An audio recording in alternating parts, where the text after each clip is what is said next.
And then you have these political ghouls who try to stand up and pretend to stand up for people, even though they're very clearly standing up for the system that indebts people and doesn't allow their educational freedom, doesn't allow people to reach their full potential in the first place. I want to Yeah. get to the rest because, again, the White House attacking politicians directly on Twitter. Like, what? This is some Trump shit, but like good. So you have Representative Mullen saying, "We do not need farmers and ranchers, small business owners, and teachers in Oklahoma paying the debts of Ivy League lawyers and doctors across the U.S. This places undue burden on those already suffering due to the weights of Biden's failed economic policy." Super interesting, Mulkin. Great points there. Whatever. Mullen, sorry. Let's look at that. He had over $1.4 million in PPP loans forgiven. Dark Brandon's got more for this. Like I His really name is Mark Wayne, like one word, Mark Wayne. Mark Wayne Mullen. Mark Wayne. Just one word. The Wayne isn't even capitalized. That's okay. All Mark right. Wayne Mullen. And I approve this message. I'm All not. right, I'm Mark not. I'm not Wayne. reading any further into that. I'm just gonna say he's Mark Wayne. He's Mark Wayne Mullen, and he approves that message. So, Kevin Hearn, to recap, in the last 2 weeks, Party of the People has supercharged the IRS to go after working class Americans, raise their taxes, and force them to pay for other people's college degrees. The IRS thing is something that Joe Biden has, or something that the Republicans have been hitting on ever since they found out, oh darn, it's looking like Trump is being investigated. How do we make a billionaire former celebrity co-host look like they are having a fun, like, look, how do I make that relatable to the everyday Joe, to Joe Sixpack, so to speak? Oh, I'm going to say the IRS is coming for you, and you and your small businesses, you're going to get audited. You're going to get audited. The IRS is only hiring people because they were slashed under the Trump administration, and then they'll be targeting people making over $400,000 a year. So again, if it's going to be the farmers, ranchers, small business owners, all those sorts of people who are going to be going after working class Americans making over $400,000 a year, I think Representative Kevin Hearn may be more concerned about his own ass, as the White House calls out, because he had over $1 million in PPP loans forgiven. Mike You're Kelly. welcome. Mike Kelly saying asking plumbers and carpenters to pay off the loans of Wall Street advisors and lawyers just isn't fair. It's also bad policy. Almost $1 million in PPP loans forgiven. 987,000 to be fair. Matt Gaetz, $482,000 in PPP loans forgiven, saying everyone knows that $60 billion in a European land war, it's always the last $3 billion that kicks in the door. So you have all these Republicans crying, and I love it because, and I love the They fact the need White to House is do hitting this. back. Like for once, the Democrats need to just fight this isn't even fighting dirty. This is just saying what it is, right? You're not they're not being they're not being rude. They're just saying, "Hey, you did this. Why is this any different?" Joe Biden even said that in a press conference. He was like, "Why is it any different from all these other loans that have been forgiven? What is the difference?" And this is the stuff that would actually benefit the economy in the long run. We have so much lost potential. We have so much what it is, it's not a sunk, it's like an opportunity cost, right? You have all these people with all these skills and they're ready to work, and the system won't let them work, which is really an insane thing to think about, especially when we live in a capitalistic society. And that's the crux of the society, allegedly. That's what they keep telling us, right? If you work hard enough, then you can make it somewhere, and then everyone benefits from it and the whole country will prosper. But we know that the reality of that is simply not true. What they want is more and more inequality. We have such rampant inequality in this country today that I don't even think people realize how bad it is. We talk about the French Revolution, we talk about the Industrial Revolution, we talk about all these periods in history where there was rampant inequality and people revolted against it and overturned their governments for it. And I'm not necessarily advocating for that, but I am saying that's the level of inequality that we are currently at in this country. And I don't know if it's like the rhetoric that really got to us or whatever it is. I don't know if it's social media that's confusing us. I don't know if it's the Trumpism, but the working class people, even like let's call it the merchant class people, the people who are educated, the people who are capable of working, the people who are working, right? All these people are being screwed over, whether or not they realize it. All these people have so much more that they can be giving that they're not able to give. And that's really, really sad because you think about how much potential there is in any one person, right? If you had all the opportunities that you wanted to do whatever you wanted to do, which is the promise of this country, what could you be? Who could you be? What could you be doing? Who could you be helping? So much is the answer. You could be doing so much if you really wanted to, but we don't even have the opportunity to work when we want to work. And that's what sucks about it. And then on top of that, they keep telling us no one wants to work, and it's just simply not true. I There's so much truth there. Like I'm gonna get to chat like right in a moment because I know it's been a while since we've acknowledged that. But like, there's so much opportunity, so many different things that I think not just you and I can imagine, not just what we've talked to about our friends can imagine, but everyone can imagine they could be doing if the incentives were changed differently. They love to talk about incentives and all these other different things, but what if the incentives were such that you could sustainably be a teacher and work your 40 hours a week and be a really dedicated teacher. And you know what? Maybe sometimes you do buy your school supplies, or maybe sometimes you do spend something out of your pocket that helps to benefit your students. But you also don't have to worry about rent or utilities or anything else because of that. You can maybe get that reimbursed by your school because they have an ample amount of money to go like, hey, you know what? You want to pay for some poster boards for this special lesson because you think it'll help more, or anything else. I'll like make it help, like, and make your students retain the information better. Sure, we can do that. Like, the number of stories I've heard just recently of like, oh, you know what? I would love to have been a teacher or have worked with something I'm more passionate in, something I feel like I can give better to, but instead I'm a corporate lawyer, or instead I am working. It's so much wasted potential that I think we could be having more fun. But Yeah. I want to get I into. probably would have been like, I could do like kindergarten. I'm too small to teach high school. I think I would just get overrun by high school students. But yeah, if it paid better and if the benefits were better, I think, yeah, I would have enjoyed being an elementary school teacher, at least for a little bit. And I mean, to that point, for a lot of people, their job and their career satisfaction isn't directly linked to their income, right? A lot of people willingly take lower paying jobs because it's in a field that they actually care about, or it's in a field that they're actually good at. And they're okay not being millionaires or billionaires or whatever, just so that they can live a happier life. But now that really isn't even an option for people, because even if you take those lower paying jobs, you are struggling unless maybe you have a spouse who can help you, or a partner, or you have a family member who can help you. You're not able to earn that independent living doing what you love anymore. And that, and which is fine in and of itself, but that was the promise of the American dream, that we can do those things. And here we are with, the richest country in the world, and we can't do it. Yeah. Um, Adam Rich says, I once had over 17K in credit card debt, which I eventually paid off. I'm all for canceling student debt. At one point, the credit card company sent me a letter raising my rate from 10 to 15%. To reject it, I was supposed to respond in writing by a date that had already passed, LOL. And yeah, those are all the tricks they play, like, just in aggregate. Like, when rates are right, like, in a pure... It's crazy that they get away with things like that, and there's nothing that you can do about it. There's nothing you can contest. There's no one to talk to. That's it. They can raise the interest rate, and then you're screwed. Yeah, like, from a pure, like, economics game of it, like,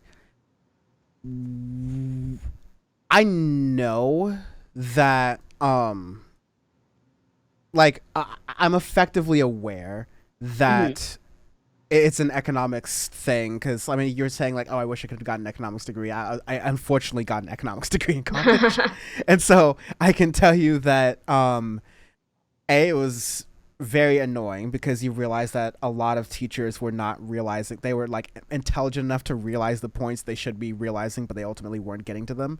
But no.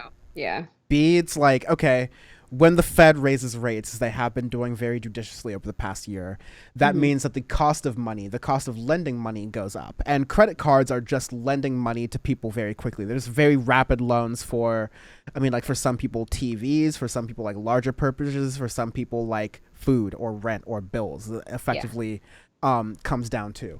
And, like, yeah, I know people who are living off of even more credit card debt, and these card companies go, okay, it costs money for more. It costs more money for us. Let's just screw people and squeeze people more and more and more, and it's absolutely stressful.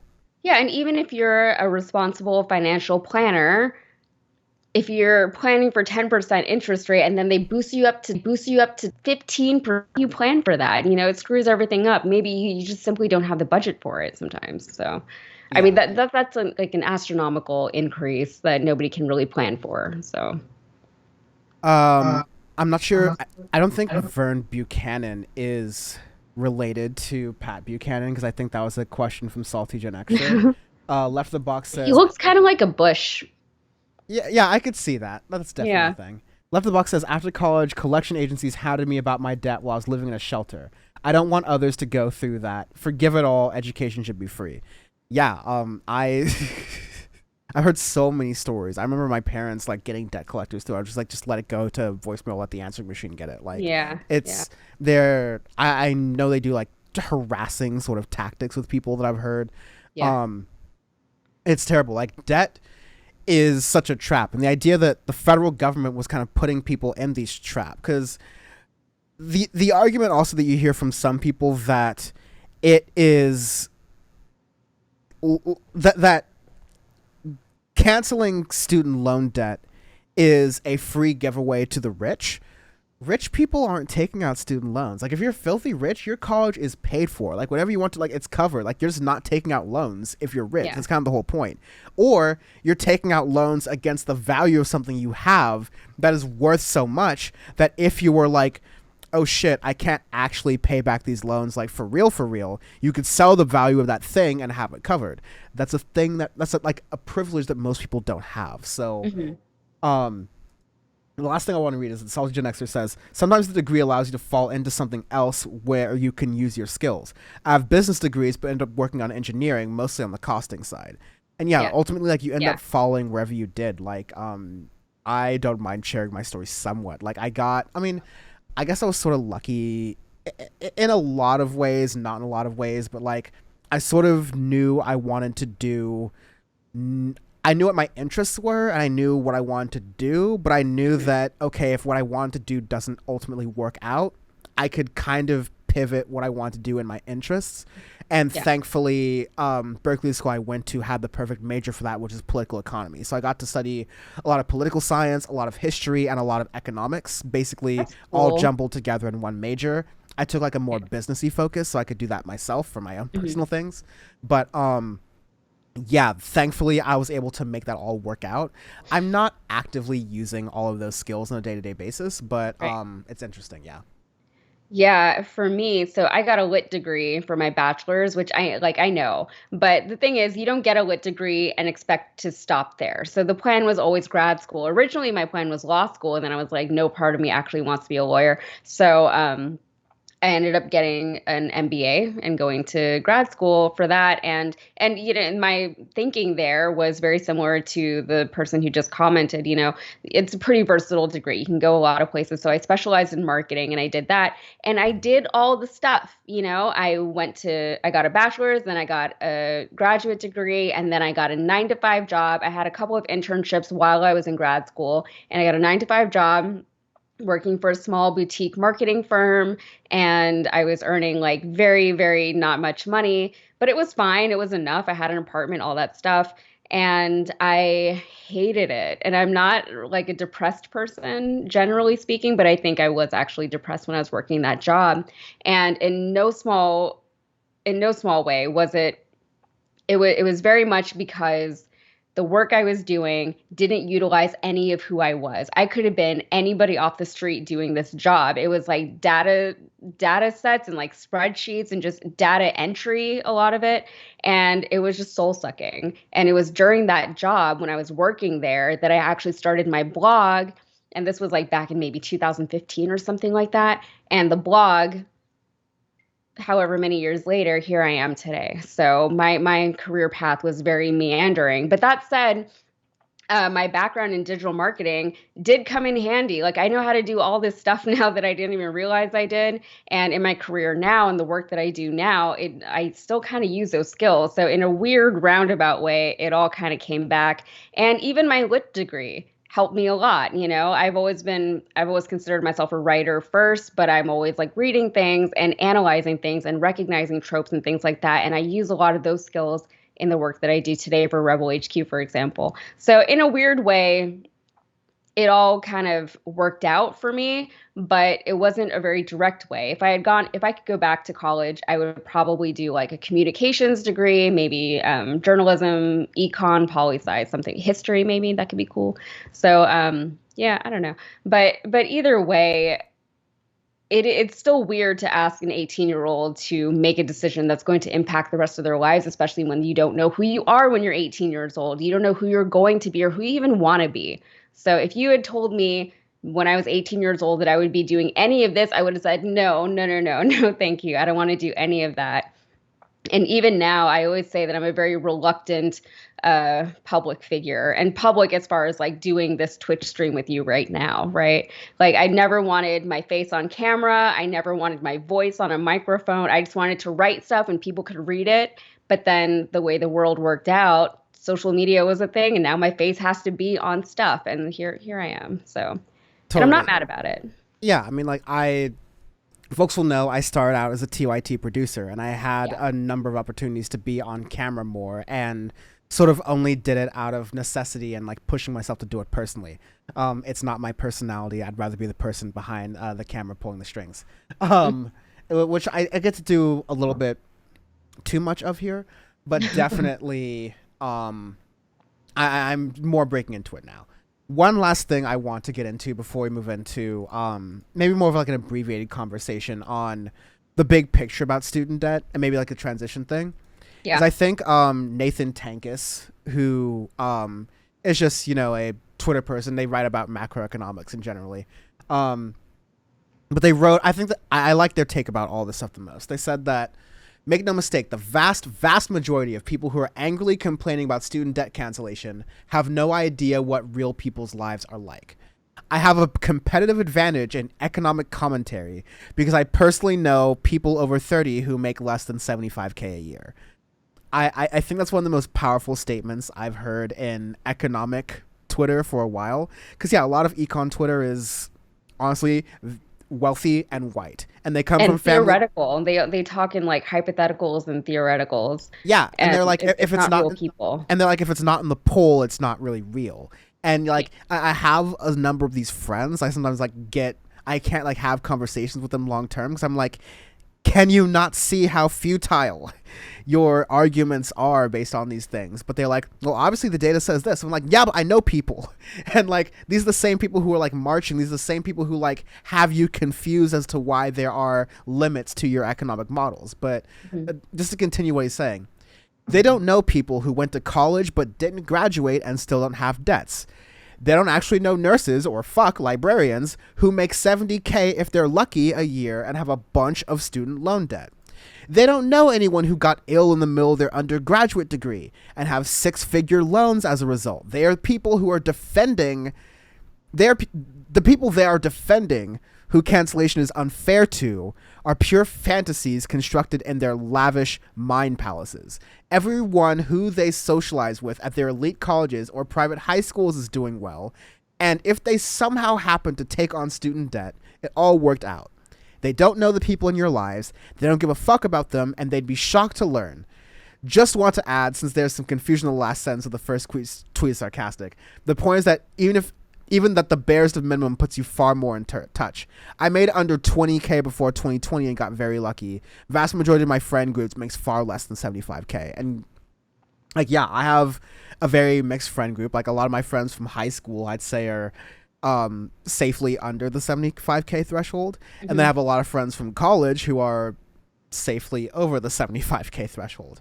Right. And like a lot of that has to do with, you know, the name my college has, but a lot of that has to do with people who, quite frankly, would have been fairly well off whether they had ended up at like my college or not, just based on the leg they'd given up in school. Like definitely college helped. Definitely they were given skills, they're already there, but like the path they were on based on what they're already given in life, like there's no resentment for that. There's no hate. And I was given a lot of privilege too. Right. But like I think there's a difference between people who, and I can see this now even within my own friend groups. There's a difference between the people who like went to college and actually understood that not only is it a place for you to learn, but it's a place for you to realize that there are people who are just like you, who come from very different backgrounds. Yeah. There are a lot of people who did not retain that knowledge or that Yeah. retain that lesson.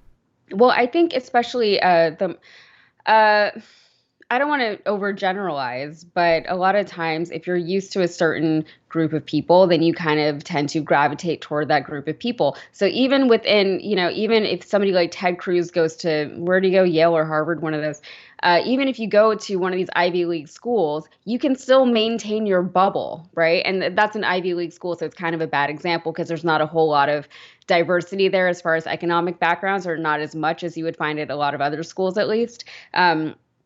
But it's good that you pointed out that it's nothing against them if they did have more of a privileged upbringing, if they had more help getting to college or after college, right? And I know a lot of the people like that. And yes, those people did very well after college, and a lot of them are making six figures, if not more, today.